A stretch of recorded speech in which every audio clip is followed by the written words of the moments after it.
So I think my mic is on. Yeah? Okay. All right, guys. Hi, everyone. Welcome back to my channel. I hope you're all doing well. Quickly, I'm going to just jump into today's video. Hi. Okay. My name is Patience, in case you're new on this channel. I've been in Canada for a little over 5 years now. So maybe I don't have all of the experience that the Canadian experience that people that have been here for 10, 20 years would have. But in today's video, I'll talk about the harsh truths about living in Canada. So, being in Canada for over 5 years, I've seen the highs and the lows. So, these things I would share would basically be from like my experience and research that I've done over the past 5 years. So, in case you are in the process of planning to move to Canada, or you've already made the plans and you're already thinking of coming here, and you've booked your ticket and stuff like that, and you probably don't know what to expect when it comes to Canada, I hope this video will kind of give you a bit of a perspective. I'll talk about the harsh truths about living in Canada that no one would tell you, right? Now, this video is not to deter anyone from coming to Canada, right? It is just for you to have that mental preparation about things that you probably see when you come. You might not see these things I'll share, but just in case you see them or you experience them, you will not be like, what? So basically just be prepared when you see them. Because I feel like if I had maybe watched a video like this before coming, that would have helped me maybe in a way to prepare. Maybe that would have maybe, influenced my decision to come here, or maybe, I don't know. Again, just to kind of help people that maybe want to know what it's like living in Canada. I hope this video would give you that perspective. All right, let's jump right into it. All right, so let's start with the biggest shock immigrants face when they move to Canada is the cost of living. So I think Canada would be considered as one of the most affordable countries among the Western countries. For example, US and stuff like that. When you compare US to Canada, I think that people would typically say that Canada is more affordable.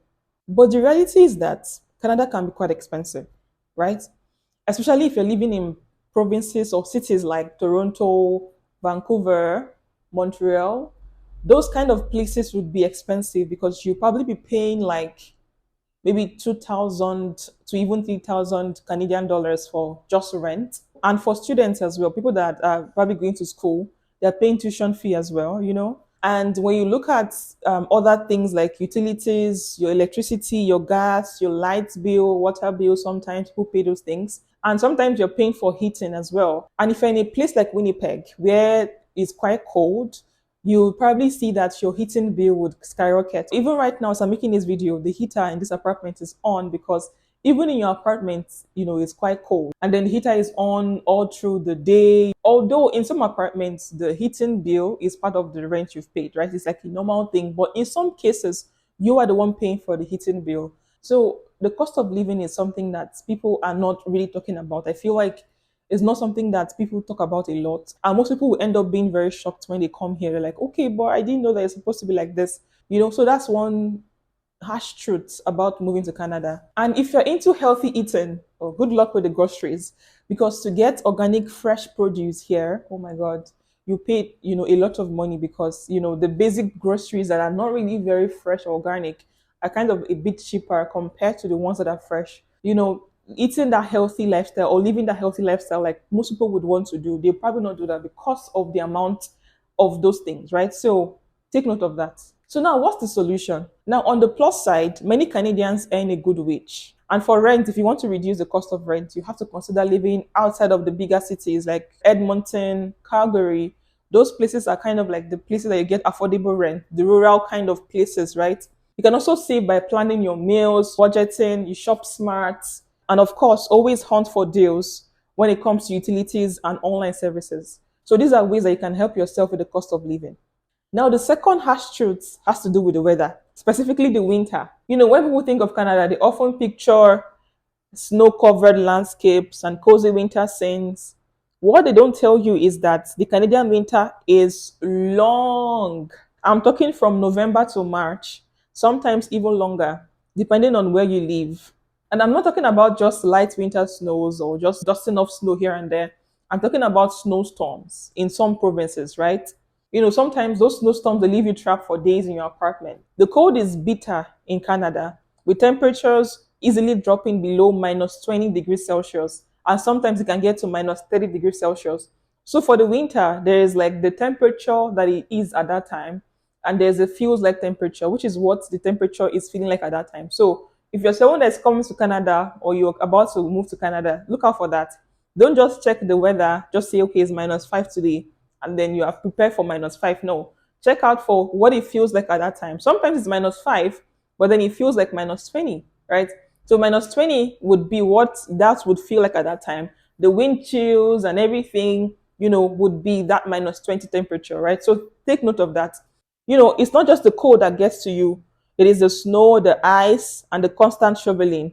You need to have the right clothing, the thermal clothes, the gloves, the boots. Plus, driving in this weather can be dangerous. However, once you get used to it, the winter can be quite beautiful. If you enjoy winter sports like skiing, snowboarding, or ice skating, Canada has some of the best places to indulge in those activities. You also get to experience the magic of the northern lights in some parts of the country.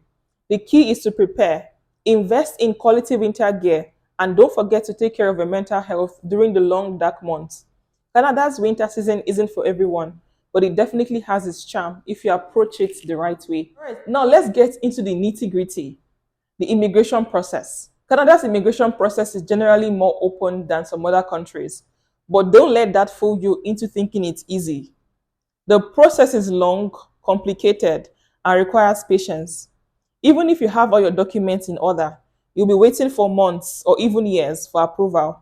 Even though Canada's government promotes itself of being immigrant friendly, most times you have to wait for a long time for approval for like permanent residency or work permits or study permits extension or any kind of application at all. So the immigration process in Canada can be quite tricky. And right now, many immigrants face uncertainty about their status in the country. While you wait for approval, you might not be able to access full benefits, and some people get stuck in a kind of legal limbo. Now, that said, Canada does offer programs that support immigrants, like the Express Entry System, which fast tracks skilled workers. If you're a student, you can apply for a work permit after graduation. And there are also specific programs designed for entrepreneurs and investors. The key is to be organized and stay patient. It is not easy, but for many, it is absolutely worth it once you get settled. One of the biggest realities no one tells you about moving to Canada is the job market. Now, I'm not saying there aren't opportunities here, because trust me, there are plenty, especially in industries like tech and healthcare. But here's the kicker: it is not as easy as it seems to break into those fields. And that's something people don't always tell you when you're excited about your move. If you've got a killer resume with experience from back home, you might find that Canadian employers care a lot about one thing: Canadian experience. Sounds a bit frustrating, right? It is like a never ending loop. No Canadian experience because no one is willing to hire you without Canadian experience. That is probably one of the biggest hurdles you will face when job hunting here.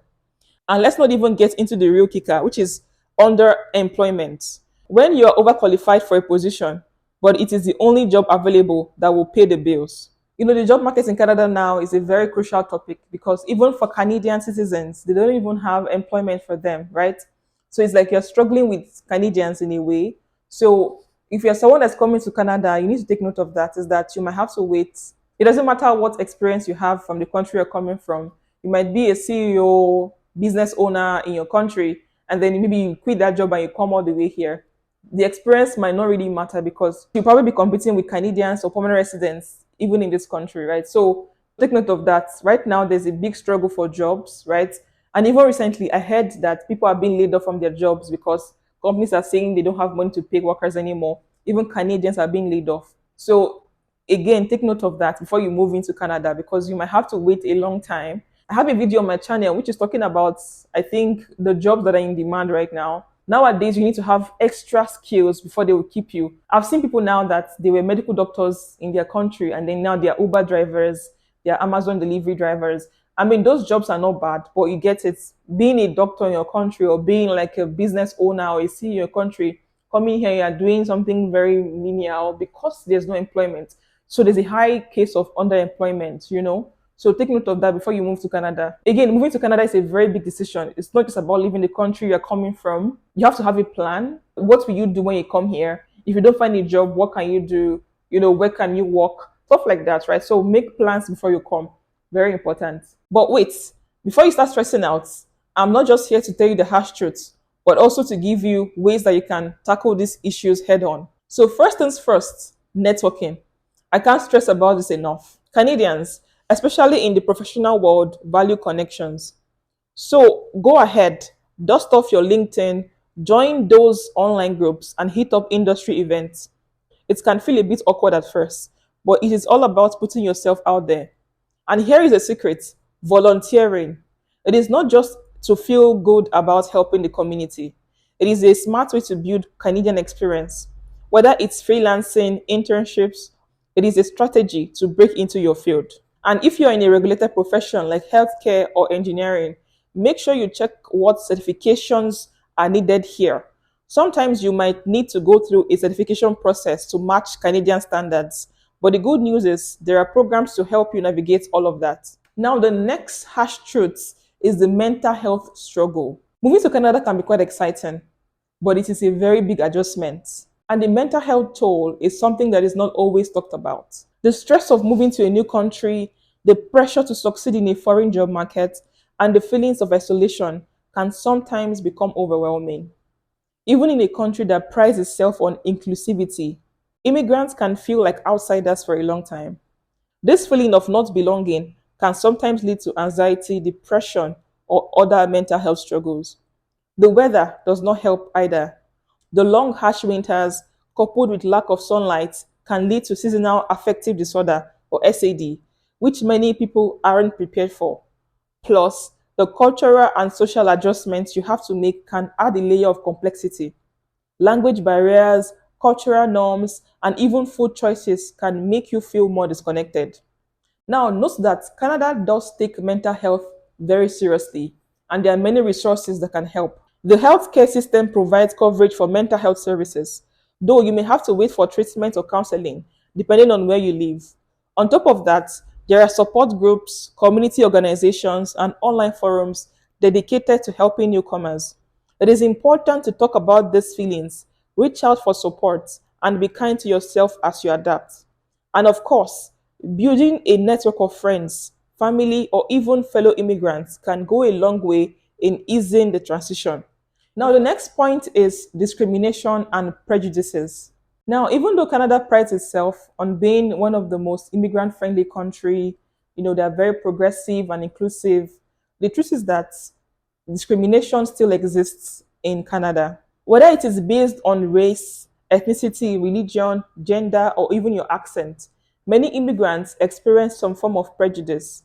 It could be subtle, like a microaggression, or being passed over for a job simply because you don't look or sound Canadian enough.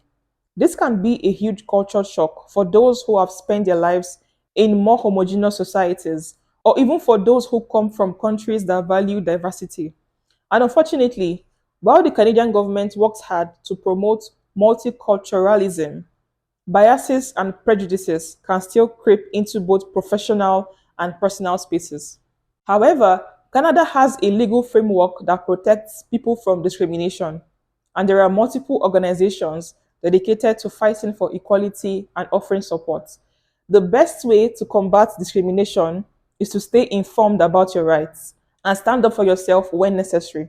It is important to remember that while prejudice is real, Canada's commitment to diversity means that more and more spaces are becoming more inclusive. Now, this will be my last point, but it is one big area where expectation does not equal reality, which is the healthcare system in Canada. While it is often lauded as one of the best in the world for its accessibility and cost effectiveness, especially compared to countries like the US, the reality is a little more complex. Many newcomers face long waiting times for certain medical services, especially non urgent care, specialist appointments, and elective procedures. The wait times for certain specialists can be months, if not years. And while healthcare is technically free for Canadian citizens and permanent residents, it is not always free for temporary residents or those on work permits. Also, the system is often under pressure, leading to shortages of healthcare professionals in some areas and rural regions. This means you might not always get the immediate care you need. So the healthcare is something that you need to take note of, is that there's a long wait list for that, to see doctors, to see specialists, gynecologists, gastroenterologists. For me, I'm still on the list to see a doctor that I've been waiting for almost like how many years now, you know? So, just take note of that. If you're someone that has health issues and you need to see doctor constantly, maybe consider other countries or try to know what to do, right? Look out for the province that you're going into. Check for it. Check what you need to have before you can access those healthcare. What is the healthcare system like? Do you have to pay out of pocket? And again, if you have a job, for the work permit you're applying to, check under the employer that you're going into. What insurance do they cover? Stuff like that.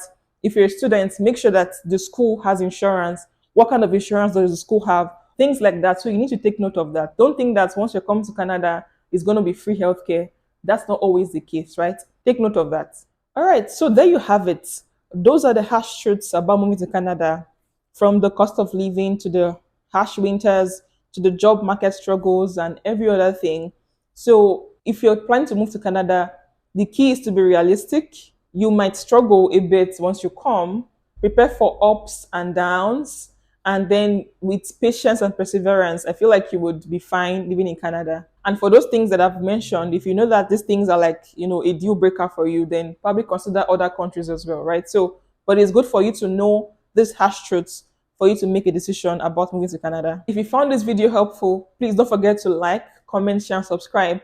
And if you know anybody that's planning to move to Canada, please share this video with them, and this video will help them make the decision. And let me know your thoughts on the harsh truths about moving to Canada in the comments. Are there any ones that I missed out on? Is there anyone that you've experienced? Which one do you find interesting? Let me know in the comments. All right, guys. Thank you for watching this video. If it has helped you, please don't forget to like, comment, share, and subscribe. And I'll see you in my next video. Bye, guys.